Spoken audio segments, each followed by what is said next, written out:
Hello, I'm Meganova, and this is Pillow Talk, the series where I just ramble on about a thing that I've recently watched, be that a movie, a TV show, of any kind, or maybe manga if I get around to actually start reading any of those, or, well, actually finishing them.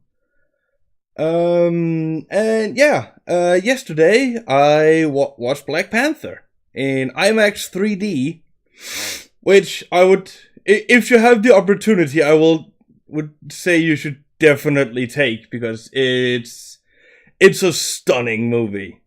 I know some people are ragging on the CGI, but it never really bothered me too much. Generally, there seems to be a lot of people ragging on a lot of CGI and saying that it looks complete crap, where I'm like, I thought it looked just fine. Like, there was a lot of people, or, well, at least, I watched the Nostalgia Critic, and when he made that video on Rogue One, he was like, oh my god, the CGI on Princess Leia at the end looked completely awful. I was like, I thought it looked fine. Like, I legit thought they had just found an actress who looked exactly like her. Like, that was also what I thought about Tarkin. Like, I thought it was just an actor. I had no idea it was CGI until it was pointed out to me. Maybe I'm just not very good at spotting CGI, but I thought it was really well done. But that's a bit of a tangent. So yeah, well, first of all, apparently my microphone wasn't properly put in, so this is my second time trying to make this video because I had just been talking for 6 minutes and none of it had been recorded, so yay, that's great. Okay, well, first of all, there's probably gonna be spoilers in this video. Actually, I will say there's definitely gonna be spoilers in this video. So, if you haven't watched the movie yet, I'll just start off by saying it's really good. Like, it is definitely in my top 5 MCU movies. Which I think is pretty crazy that we're at a point where we can actually make, like, top 5 or 10 lists of MCU movies. There's been so many by now. It's fucking insane. But yeah, definitely worth it. I think it's great. If you haven't watched it, you should definitely watch it before you watch this video. Unless you just don't care about spoilers, then I guess it's fine. Also, I guess I should explain this here. See this? This is my very first waifu pillow. I'm so proud. I'm not one of those degenerates who need them to have, like, the whole body. I just need the face. But, first of all, as has been said by many people before me, so I'm probably not breaking any new ground here, but the villain, Killmonger, is great. Like, I would probably go so far as to say it might be the best MCU villain we have had up to this point. Like, he was phenomenal. Absolutely great. Like, he's the best thing they did with him was, from his perspective, he really isn't a villain. Like, everything he does because he believes it to actually be the right thing to do. Like, as, I've watched some videos from people who talked about, I would have preferred to have made this video before I watched those, but I couldn't help myself. But there was some guy who actually pointed out that he's basically Batman. Like, he had his parental figure killed very early on, and he became, like, extremely aggressive. Like, it's basically if Batman became a killer. Like, I know there's been a lot of discussion about that, but if he became, like, an actual soldier, this might have been what he had become. Well, there's also the fact that this guy was actually poor, and in many ways, you could maybe even see Black Panther as a kind of a Batman type, but that's another discussion I'm not sure I want to delve into right now. But the best thing they did was not only make the villain relatable, but at a base level, the protagonist and antagonist basically has the same goal. That goal being wanting to help, and I don't want to use the word underprivileged because I fucking hate the word privilege because of the political climate that we are in right now, but basically they want to help underprivileged black people around the world. Killmonger, he wants to do it via arming them so they can basically just take over the world and make the entire world a Wakandan empire. T'Challa, the Black Panther, he is not necessarily a big fan of that.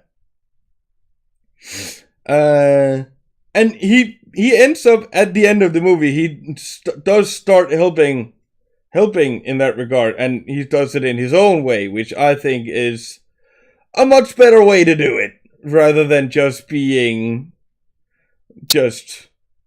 well, I'll warmonger, Killmonger. Man, I made a pun. I know I'm so funny. Never mind. But they both have like very close to the same goal. They just have very different ways of going about it. Where the movie does pull very much from politics, and I guess you could liken Killmonger to like a Black Lives Matter terrorist of some sort, with the way he wants to go about it. Where the way T'Challa does it is much more of what I think Black Lives Matter should be. Like, actually helping black people rather than just hating on white people. Which, I guess I'm not much in it, but that's just from an outsider's perspective. That's how I've ended up coming to see them, because that's what they seem like from everything I've heard. I guess you could correct me if I'm wrong in the comments if you feel like it. But yeah, I would. I don't remember if I've said this in this recording or if I said this in the earlier one.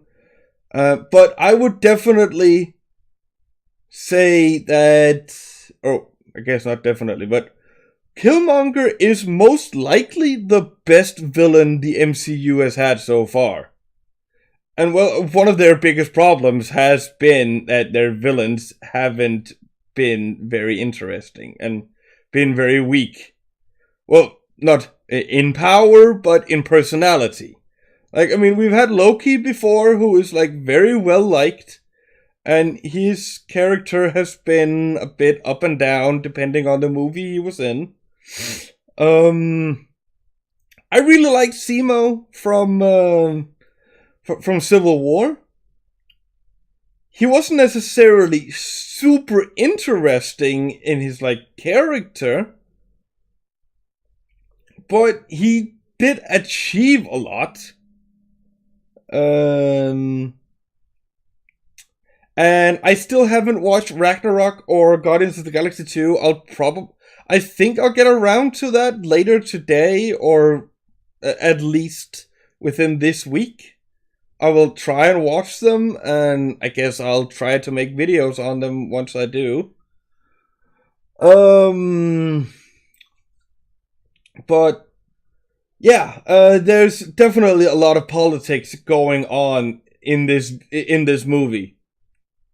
Like, there's a whole lot going on about Wakanda being very isolationist, and they've been that for so many years, which is why a lot of the people within it, they're like, well, we don't want that to change, and we have been doing very well, and if we start, helping the outside world, then that will start detracting from us, which, well, I mean, in many ways, I can see that argument, but I do still also think with all their resources and technology, they could do so much good for the rest of the world, so they should do that. And also the action, if we're gonna go in the completely opposite direction here, the action is great. It is really, really great. Also, it does seem like the director is very well aware of a lot of the criticism many of the other Marvel movies have received, and he seemed very keen on fixing those. And also, that did not detract from the rest of the movie. Like, he seemed very focused on not only fixing a lot of the issues with a lot of other Marvel movies, but also generally just making a good movie. And I feel like he absolutely did that. And I thought it was very interesting. At one point during the movie, T'Challa is out of it for like at least 20 to 25 minutes or so. Like, he's just gone for a while. I guess I've spoiled something, but I still want to try to make it somewhat vague. But if you've seen the movie, you know what I'm talking about. And I thought that was kind of a ballsy move, to have him pretty much just removed from the story for that amount of time. But also, it just showed how strong the supporting characters were, because they were great. Like, I especially loved the relationship between T'Challa and his little sister.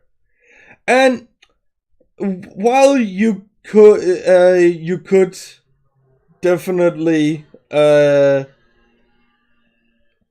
debate whether or not her brand of humor is good, I kind of like it because I'm a bit of a memer, or whatever you want to call it. Like, I'm very much in the like meme crowd on the interwebs and shit like that. So but I guess if you are a lot into memes and such, she used some outdated memes, so I guess that could annoy you. I don't really necessarily care. I thought it was kind of cute. And she was kind of cute as well. What else do I want to delve into about this movie? Ulysses Claw, played by Andy Serkis. He was just a lot of fun. He was like the secondary villain in the movie, but the first one you like really got introduced to. But he was great. Like, he was obviously having a blast playing this. Like, he was having so much fun, and it was just infectious. Like, it was great. And also, I also want to point out the humor in the movie. Like, it is overall probably one of the more serious movies in the MCU. Like, up there with, like, Winter Soldier and Civil War. And it did have a lot of humor, like, as these Marvel movies do, but it never detracted from any of the more serious moments. Like, when there was any humor, it felt very natural. It didn't feel forced, like I do feel it does in some Marvel movies. Like, I generally love the MCU movies, but sometimes I do think the comic relief can be a bit forced. Like in something like Guardians of the Galaxy that sets out to be much more of a comedic movie, it's fine. But in some of the other movies, it felt a bit out of place at times.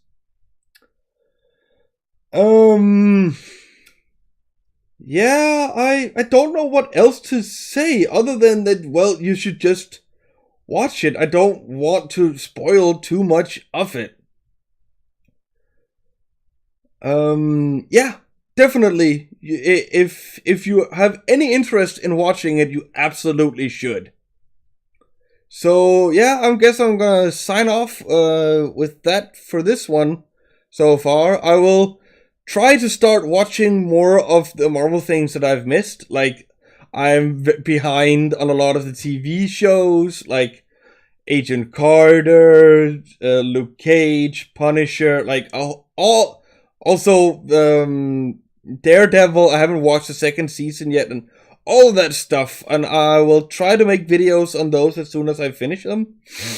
I guess with the shows, I will do videos like on a season by season basis once I've watched them. So look forward to that if I actually get around to those. And to anyone who watched all of this, thank you, and I will hope that you will tune in for anything other that I'm gonna make in future. Also, if you want to find me on Facebook, I'm on Facebook as Meganova Shizzle. I have my own group there. I also stream on Twitch frequently, which is also just Meganova Shizzle on Twitch. And, well, it's all going to be in the description below if you want to go down and take a look there. I also have a Patreon if you feel like giving me a little bit of money so I can maybe make this into an actual living someday. So, thank you for watching, and I will see you closer to Christmas. Bye-bye.